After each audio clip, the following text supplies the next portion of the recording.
दौरे अव्वल में आलम ख्याल में चलो तो एक वाकया मिलेगा कि एक सहाबी उन्होंने मन्नत मान ली अपने ज़ौक के मुताबिक कि अल्लाह अगर मेरी मुराद पूरी हो गई तो मैं जन्नत के दरवाजे का ऊपरी हिस्सा और चौखट चूमूंगा। यानी सहाबी भी समझता था कि चूमना हराम नहीं है। चूमना हराम होता तो मन्नत काहे को, हराम की मन्नत कोई मानेगा। और दरवाजा चूमा जा सकता है, जन्नत का दरवाजा चूमने की मन्नत। इसका मतलब है कि सहाबी रसूल के अकीदे में जन्नत के दरवाजे का बोसा लेना जायज है। जब भी मौका मिले चूमा जा सकता है। अल्लाह की शान देखिए, इस तरह की कोई मन्नत बताओ दुनिया में रह के जन्नत का दरवाजा कैसे चूमेंगे। उसमें तो चलो जन्नत से ताल्लुक है, मोहब्बत है। मैं आपको एक मुफ्ती साहब की बात बताऊं, उनके 4 बेटी पैदा हुई, बेटा नहीं हुआ। तो बीवी ने हमल के बाद कहा, ए अल्लाह अगर मेरे घर में बेटा पैदा हो गया तो मस्जिद में ढोल बजवाऊंगा। अल्लाह की शान देखो, बेटा पैदा हो गया। बड़ा बेनियाज है, तुम्हारी मन्नत गलत हो मगर वो तो करम वाला है, मेहरबान। अब जब बेटा पैदा हो गया तो बुलाया शौहर को, ए मियाँ हमारी नीयत यही रही, यही मन्नत रही और का पूरी करेंगे। ये हमारा कमिटमेंट है अल्लाह से कि लड़का पैदा होगा, बेटा पैदा होगा तो हम मस्जिद में ढोल बजवाएंगे। मुफ्ती साहब बोले, अभी मैं 40 दिन जमात से लौटा हूँ, मस्जिद में ढोल? अरे ढोल बजाना हराम है, अल्लाह के घर में कैसे बजाऊंगा? कहे मौलवी तू चाहे जिस जमात का अमीर हो, तुझे ढोल बजाना होगा। अगर मेरा बच्चे को कुछ गड़बड़ हो गया ना, तेरी गर्दन दबा दूंगी।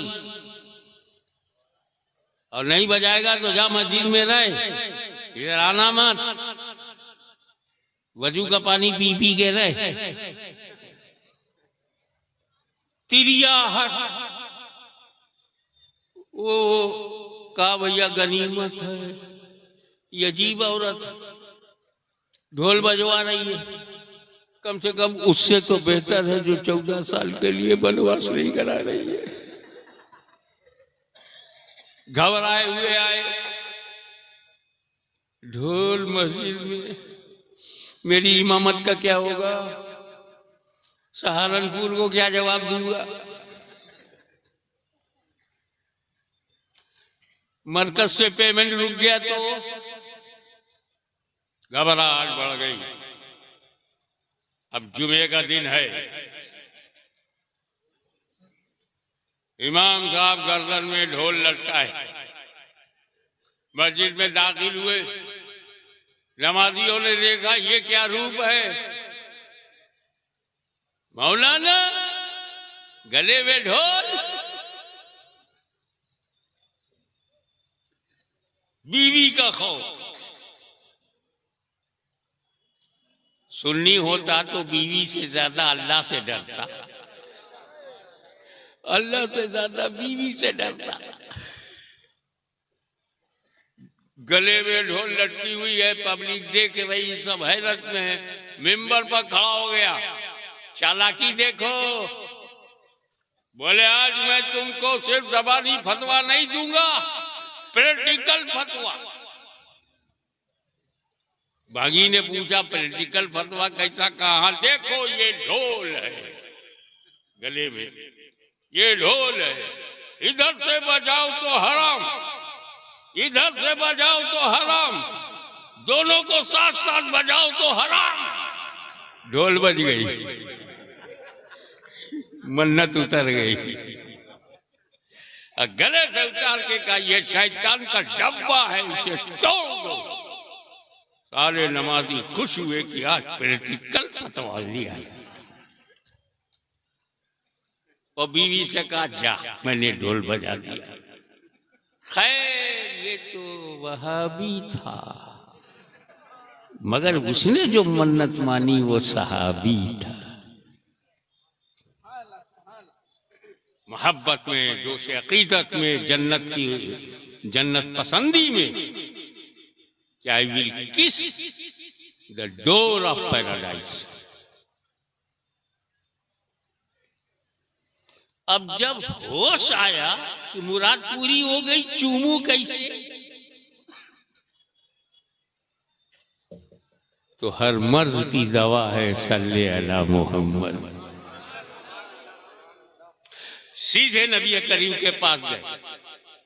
या रसूल अल्लाह, मैंने ये मन्नत मानी थी कि अगर मेरा ये काम हो गया तो मैं जन्नत का ऊपरी और नीचे की चौखट चूमूंगा। अब सरकार जन्नत है कहाँ? उसका दरवाजा कहाँ? मैं जन्नत जाऊं कैसे, चूमू कैसे? आप ये जन्नत में पहुंचा दो ताकि मैं मन्नत पूरी कर लूं। सरकार ने पूछा क्या तेरे माँ बाप हैं? कहा अल्हम्दुलिल्लाह, मेरा बाप भी है, मेरी माँ भी है। सरकार ने कहा तेरा काम हो गया, घर जा, अपने बाप का माथा चूम ले और अपनी माँ का कदम चूम ले, जन्नत का दरवाजा चूम लिया। ये है माँ बाप। एक और साहबी का मामला है, आखिरी वक्त है, जबकि कुरान में है कुल्लन वादल्लाहुल हुस्ना, अल्लाह ने सारे सहाबियों से जन्नत का वादा कर लिया। कुल्लन, कुल का कुल, एवरीवन, ऑल सहाबा, विदाउट एनी एग्जेम्पशन। मगर एक साहबी का हाल ये है कि आखिरी वक्त है, कलमा पढ़ना चाहते हैं मगर मुंह से कलमा निकल नहीं रहा। सोच तू कहां, सहाबी कहां? जब ये खबर रसूल पाक तक गई कि एक बंदा है जो आखिरी वक्त है, कलमा पढ़ना चाहता है, मुंह से कलमा नहीं निकल रहा है, तो रसूल पाक ने पूछा क्या इसके माँ बाप हैं? जवाब दिया रसूलुल्लाह, बाप नहीं है मगर माँ है। का बुलाओ माँ को। माँ को बुलाया। सरकार ने पूछा क्या तू अपने बेटे से नाराज है? कहा या रसूलुल्लाह, मैं बहुत नाराज हूं, मैं बहुत नाराज हूं अपने बेटे से, तो माफ कर लो। आप हुक्म देंगे तो मैं जबान से माफ कर दूंगी, मगर बात जो दिल की है, ये हमेशा अपनी बीवी को मुझ पे तरजीह देता। ऑलवेज ही before his wife than me. हमेशा ये प्राथमिकता देता था बीवी को, उसकी बात मानता था, मोहल्ले वालों की बात मानता था, मुझे नहीं मानता था, मेरी बातों को रद्द करता था, मुझे बहुत दुख देता था। आई कांट, मैं माफ नहीं कर पाऊंगी, आई एम सॉरी। हुजूर सल्लल्लाहु अलैहि वसल्लम ने फरमाया जाओ लकड़ियां ले आओ। लकड़ियां आ गई, आग लगा दो लकड़ी में, लगा दी गई। सरकार फरमाए तो कोई टाइम लगता। जब शोले भड़के, हुजूर ने कहा जा इसका बेटा लाके इसी आग में डाल दे। ममता तड़प गई, या रसूलल्लाह मेरी आंखों के सामने मेरे बेटे को जलाइएगा। क्या हुआ है तुझे?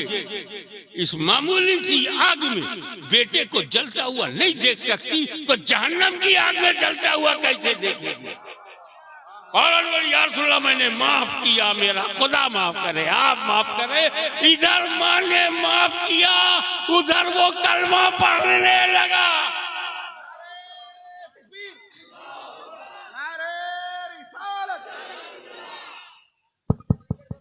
हल्के में मत लेना माँ बाप को।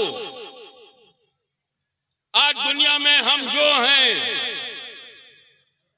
हजरत मन्नानी मियां साहब जो हैं, खतीबे दक्कन जो हैं, शहजादे शोएबुल औलिया जो भी हैं, ये सब अपने माँ बाप की वजह से पैदा हुए, तब ये हुए वो हुए।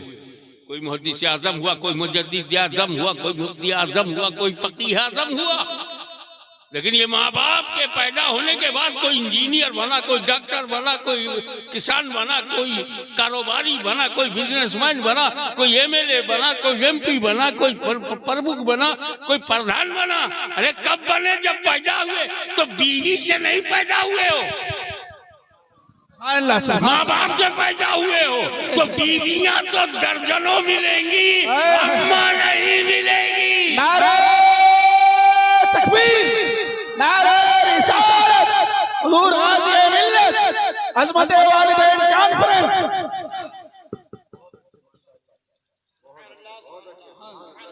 एक बार डंके की चोट पर कहता हूं कि अगर तुमने 10 बार हज किया है, एक ही फर्ज था।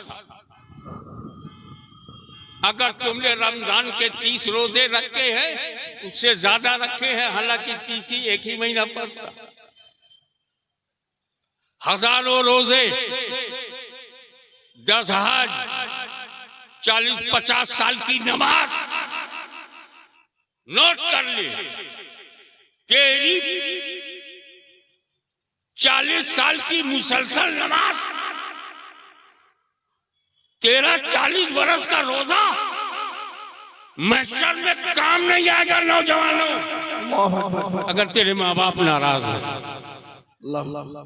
अंदाजा लगा, अल्लाह ने अपनी जात के बाद माँ बाप की जात का जिक्र करके बताया कि ये तेरी माँ, इसे हल्के में मत ले, ये औरत ही नहीं है, इसने बलिदान, कुर्बानी, तकलीफें, मुसीबतें, एक दिन नहीं, एक हफ्ता नहीं, एक महीना नहीं, 9 महीने तक तुझे झेलती रही। आज तू बीवी को पाकर मस्त हो गया, कोई बात नहीं, लेकिन फिर भी मामा है। हाशमी ये नहीं कहता कि बीवियां मोहब्बत नहीं करती, मैं बीवियों की मोहब्बत से इनकार नहीं करता, लेकिन इतनी बात तो सोच, बीवी ने तुझसे तब मोहब्बत किया जब तू भी जवान, वो भी जवान। बीवी ने तब मोहब्बत किया जब तूने खाने के लिए रोटी, रहने के लिए घर और पहनने के लिए कपड़ा दिया। तब बीवी ने तुझसे मोहब्बत तब किया जब तूने उनके लिए जेवरात बनाए, दागीना बनाया, सोना चांदी लाके दिया। तब लेकिन माँ ने तुझसे मोहब्बत तब किया है जब पैदा होके तू हिल नहीं सकता था, बोल नहीं सकता था, एक बेकार टुकड़ा था। उसे गले से जो लगाए उसे माँ कहते हैं, और जो मर्द से काम चलाए उसे बीवी कहते हैं। नारे तकबीर, नारे रिसालत, अज़मत वालिदैन। एक बात और बता दूं, एक साहबी रसूल जवान हुजूर सल्लल्लाहु अलैहि वसल्लम के पास आए, या रसूल अल्लाह, मेरे अब्बा की एक आदत है, मैं परेशान हूं। सब जो अपने दिल की बात थी सरकार को खोल के बता देते थे। या रसूल अल्लाह, मेरे अब्बा की आदत ये है, जब कभी आते हैं घर में, मेरी पॉकेट में हाथ डालते हैं, जितना चाहते हैं रुपया निकाल लेते हैं बिना इजाजत, विदाउट परमिशन, और ये अक्सर करते रहते हैं। वो कहते हैं ना, मैं फेड अप हो गया, और जो बंबई से कनेक्टेड है उन्हें मालूम होगा मैं कंटाल गया।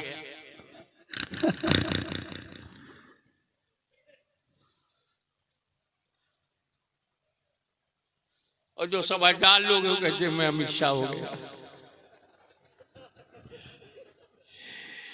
एक ही झटके में। अभी तो झटके खाने का जमाना आ रहा है, तो परेशान कि मेरे अब्बा मेरी जेब में हाथ डाल के जितना चाहते निकाल लेते, बताते तक नहीं या रसूलल्लाह मैं क्या करूं। तो जो सरकार के अल्फाज हैं वो बता रहा हूं। अंता वो मालो का ले अभी, तू तेरा माल तेरे बाप का है। तो हर बेटा बाप की प्रॉपर्टी है। Every son is property of parents. माँ बाप तेरे मालिक है, तू उनकी मिल्कियत है। अगर बीवी बगैर इजाजत शौहर की जेब से पैसा निकाले तो चोर है, और माँ बाप निकाल ले तो उनका जोर है। इसलिए अजमत वालिदैन कॉन्फ्रेंस किया जा रहा है ताकि पटा लो अपनी अम्मा को, अपने वालिद को, राजी खुदा रसूल हो जाए। सुभान एक जरूरी बात, औलिया अल्लाह की कब्रों को चूमना चाहिए या नहीं?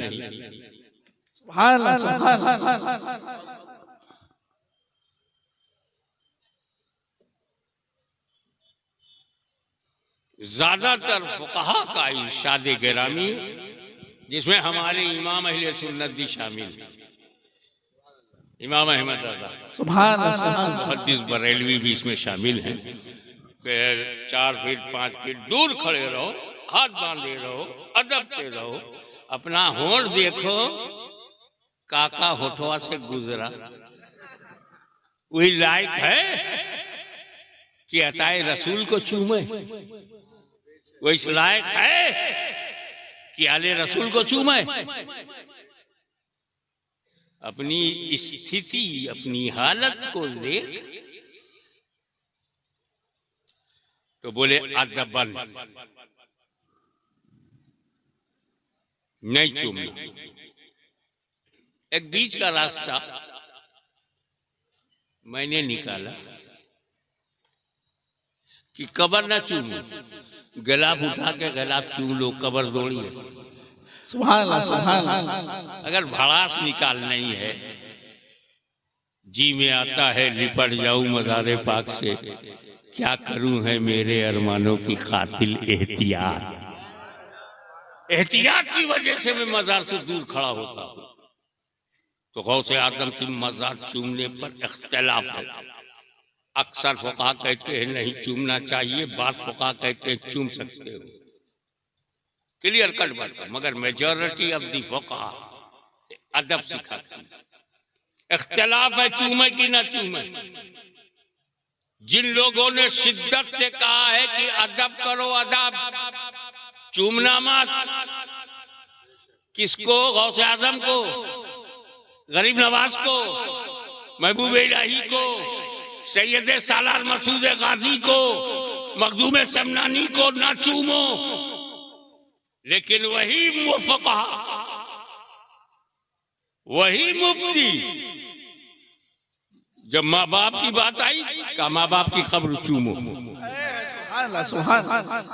कंपेयर करो, अंदाजा लगाओ तेरे लिए तेरे माँ बाप कहाँ हैं।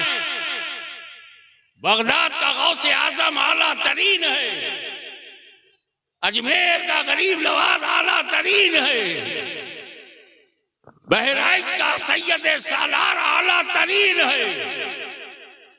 लेकिन खबर के चूमने में एहतियात की बात की जाती है। जब माँ की बात आती है तो कहा जाता माँ की कच्ची कब्र भी हो तो चूमो। अंदाजा लगाओ तेरी माँ का दर्जा क्या है, अंदाजा लगा कि माँ का मकाम क्या है, माँ बाप की अजमत क्या है।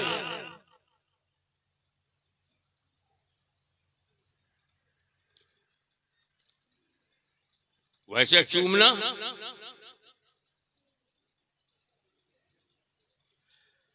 कुछ भी हो, शिर्क नहीं होता। बहुत क्योंकि रसूल पाक शिर्क मिटाने आए थे। शॉर्टेस्ट पॉसिबल वे से मैं आपको बताऊं कि 360 पत्थर जब बाहर निकाले गए तो आलम ख्याल में मैंने सोचा सरकारी हजर अस्वद भी पुराना पत्थर है। अबू लहब जैसे लोगों ने इसे चूमा नहीं, चाट लिया। अथवा शहबाज चाटते थे, अबू लहब चाटता था, अबू जहल चाटता था, उसका थुक लगा है। सरकार जब सारे पत्थर बाहर निकल रहे हैं, हजर अस्वद को भी बदल दीजिए और अब जिब्रील अमीन नाम है तो जन्नत से कोई नया पत्थर मंगवा करके लगा दीजिए। सारे पत्थर क्यों नहीं, संपूर्ण क्रांति 360 पत्थर निकले थे तो हजर अस्वद भी निकाल देते। तब विजदान ने जवाब दिया, हाशमी मेरा नबी पत्थरों का दुश्मन नहीं है। क्या बात है, मेरा नबी पत्थरों का दुश्मन नहीं है। हाशमी सुन, ये मदीने वाला, ये मक्की मदनी, ये पत्थरों का दुश्मन नहीं है। काबे से वही पत्थर निकलेगा जो पूजे जाते थे, वो नहीं जो चूमा जाता था। नारे तकबीर, नारे रिसालत, हुजूर गाज़ी मिल्लत, मसलके आला हजरत। लास्ट बट नॉट लीस्ट, नौजवानों, अगर तुम्हारे माँ बाप दोनों हैं तो अपने माँ बाप की किसी बात को ना मत बोलना। पैदा हुए तुम 5 बरस के हो, अम्मा जो बोली यस, अब्बा जो बोले यस। 8 साल के हुए, जो अम्मा बाप बोले ओके। 12 साल का तू हो गया, जो माँ बाप कहे हाँ। 14 साल का हो गया, जो माँ बाप कहे हाँ। आखिर बालिग हो गया, तू जो बोले अम्मा अब्बा बोले हाँ, तो गुलाम बन गया ना तू, गुलामी समझ गया तू, प्रैक्टिकल प्रॉपर्टी बन गया तू, अपने माँ बाप का गुलाम बन गया। 15 साल गुजर गए, कभी ना किया ही नहीं, न माँ को न बाप को। तो हमारे अंदर क्वालिटी पैदा हो गई कि हम 2 की अताअत कर सकते हैं, हम एक वक्त में 2 के गुलाम बन सकते हैं। और प्रैक्टिस किया माँ बाप, और इस प्रैक्टिस से हम गुलाम बन गए 2 के, और ना नहीं किया 2 से। तो जब माँ बाप दुनिया में नहीं रहेंगे तो यही गुलामी काम आएगी और हम गुलाम बन जाएंगे अल्लाह रसूल के। हम गुलाम बन जाएंगे अल्लाह रसूल के। तो घर से प्रैक्टिस किया और जन्नत तक माँ बाप की अताअत और माँ बरदारी हमें अताअत इलाही और अताअत नबवी की एनर्जी अता करती है। अज़मत वालिदैन का मतलब ये है कि तुम अपने अस्तित्व को, अपने वजूद को जितना कीमती समझते हो, ये सब ये तुम्हारे जिस्म में किडनी है, लीवर है, दिल है, दिमाग है, भेजा है, आंखें हैं, जिंदगी के लिए जितनी जरूरत है सब है। दिल ना हो तो क्या करते, दिमाग ना होता तो क्या करते, जिगर ना होता तो क्या करते, कलेजा ना होता तो क्या करते। मुझे बता, तेरे जिस्म में ये सारे बदन के टुकड़े तेरी माँ के खून से। तो माँ वही है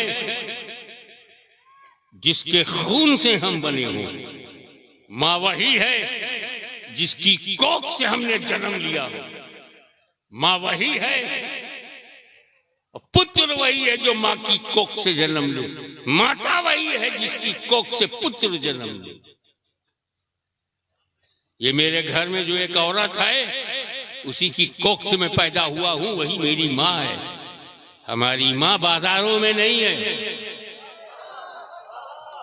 हमारी माँ व्यापारियों में नहीं है।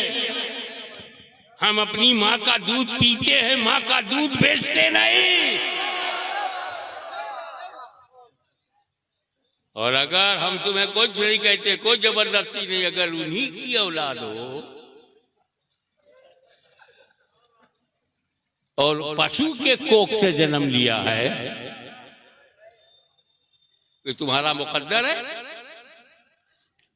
क्योंकि आदमी से सर्वश्रेष्ठ में कोई नहीं है। तो अगर औरत से पैदा हुए हो तो सुपीरियर है, और जानवर से पैदा हुए तो इंफीरियर है। तुम ही नीचे जा रहे हो तो मैं कौन होता हूँ हाथ पकड़ के ऊपर लाने वाला? Your choice. लेकिन याद रखना, माँ अगर नाराज है तो न मौलवियत काम आएगी, न इबादत काम आएगी, न 40-40 दिन तक भटकना रहना काम आएगा, न हज और ज़कात की अदायगी काम आएगी। माँ बाप को हल्के में मत लेना।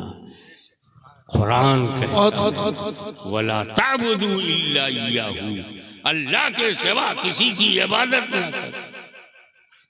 और आपका शैतान घुस गया, कहा यार अगर ये माँ बाप का हो गया तो अल्लाह रसूल का हो जाएगा, माँ बाप का हो गया तो अल्लाह रसूल का हो जाएगा। तो कहा डिवीजन करो माँ बाप में, अम्मा का हो जाए अब्बा को छोड़ दे। इब्लीस सोचा मेरा काम तो हो गया, अम्मा का हो जाए और अब्बा को छोड़ दो। आपके दिल में घुसा, आपके विचारों पे कब्जा किया और आपने एक ट्रक खरीदा, उस पर ले माँ की दुआ, माँ की दुआ, जय माता दी। माता, हाँ तो क्या पिता गाली देता है? माँ की दुआ तो क्या बाप बद्दुआ देता है? काट दिया लोगों ने बाप से, शायरों ने भी माँ माँ। किसी को घर मिला, किसी को मकान में सबसे छोटा था, मेरे हिस्से में माँ आई, बाप नहीं आया। इसीलिए कुरान ने वालिदा नहीं कहा, वबिल वालिदैन, सुभान अल्लाह, माँ बाप दोनों के फर्मा बरदार बनो। मीठा मीठा तो सभी पी जाते हो, जब बाप कोई कड़वी बात कहे, जब बाप कोई कड़वी बात कहे, दिल को दुखाने वाली, उस पर को अच्छा अब्बा। ये है अताअत फर्मा बरदारी।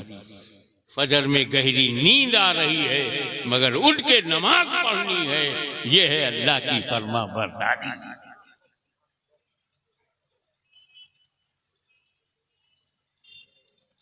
हालांकि अगर प्रैक्टिकल लाइफ में देखो तो पता चल जाएगा कि माँ का हक ज्यादा है, माँ का हक ज्यादा है, बाप की शान ज्यादा है। अल्लाह सुभान। माँ का हक ज्यादा है तो बाप की शान ज्यादा है। बाप से लड़ता है, बहस करता है। अरे जब तू 1 साल का था तो तेरे दूध के लिए तेरे बाप ने धूप में मेहनत की। जो खेतों में पसीना बहाता रहा वो तेरा बाप, जो कारोबार में नफा कमाता रहा और तेरे मुंह में रोटी डालता रहा वो तेरा बाप था। तेरा कर्जा अदा करने के लिए जो दिन और रात मेहनत करता रहा तेरा बाप था। तुम्हें कॉलेज में भेज करके पढ़ाने वाला तेरा बाप। 2 साल 3 साल दुबई में जाकर के कमा करके पैसा लाकर घर बनाने वाला तेरा बाप। गोंडा बलरामपुर छोड़कर बंबई कलकत्ते में भटकता रहा तेरा बाप। तेरी माँ कमरे में बन रोटी पकाती रही, बस दौड़ धूप करने वाला तेरा बाप, पैसा कमाने वाला तेरा बाप, परवरिश करने वाला तेरा बाप, तरबियत करने वाला तेरा बाप। तो माँ ने दर्द की जो लहरें हमारी पैदाइश के लिए बर्दाश्त किया, माँ का हक ज्यादा, और हमें खिलाने पिलाने के लिए मेरे बाप ने जो मेहनत किया, मेरे बाप की शान ज्यादा। इसीलिए अल्लाह ने फरमाया वला तुशरिकू बिही शैअन व बिल वालिदैनि इहसाना वला ताबुदू इल्ला इय्याहु व बिल वालिदैनि इहसाना। मैं मुबारकबाद देता हूँ इस पूरे इलाके को कि वक्त की सबसे बड़ी जरूरत बच्चों को माँ बाप का गुलाम बनाना। सच्चे माने में जो गुलाम हो जाता है वही पैरोकारे इस्लाम हो जाता है। सुभान अल्लाह। और नौजवानों, जन्नत घर के अंदर है, बाहर ढूंढने की जरूरत नहीं। एक आखिरी बात, आदत बनाओ, और ये आदत मैं कह नहीं रहा हूं, इस पर मेरा अमल था, आज भी है। मैं अपनी माँ का जब भी सामना हुआ, मैं होठों से अपनी माँ का कदम चूमता था। बीवी भी देख रही है कि मेरा शौहर मेरी सास का कदम चूम रही, नूरानी भी देख रहा है कि मेरा बाप मेरी माँ के, अपनी माँ के कदम को चूम रहा, वो अपनी माँ का कदम चूमने लगा। तुम अपने माँ बाप का कदम चूमो। कदम चूमने में साइड इफेक्ट अच्छा है, तेरा घमंड जाएगा, बाहर की दोस्ती का असर जाएगा। ये जो बाहर के दोस्त आते हैं, चलो KFC में, चलो बर्गर खाते हैं, चलो कोका कोला पीते हैं, चलो चाय पीते हैं, और ये दोस्त माँ बाप से दूर ले जाते हैं। रोजाना जब तू अपने बाप का कदम चूमेगा, अपनी माँ का कदम चूमेगा, तो 1000 दोस्त भी तुझे बहका नहीं सकते। ये वजीफा बना ले नौजवान, आज ही से ये वजीफा बना ले कि जब तू घर से बाहर निकलेगा तो माँ बाप का कदम चूमेगा, और जैसे ही बाहर से अंदर आएगा माँ बाप का कदम चूमेगा। इधर तू कदम चूमता रहा, उधर करम बरसता रहा, और वबिल वालिदैनि इहसाना का हुक्म अमलन पूरा हो गया। वाखिर दावाना अनिल हम्दुलिल्लाहि रब्बिल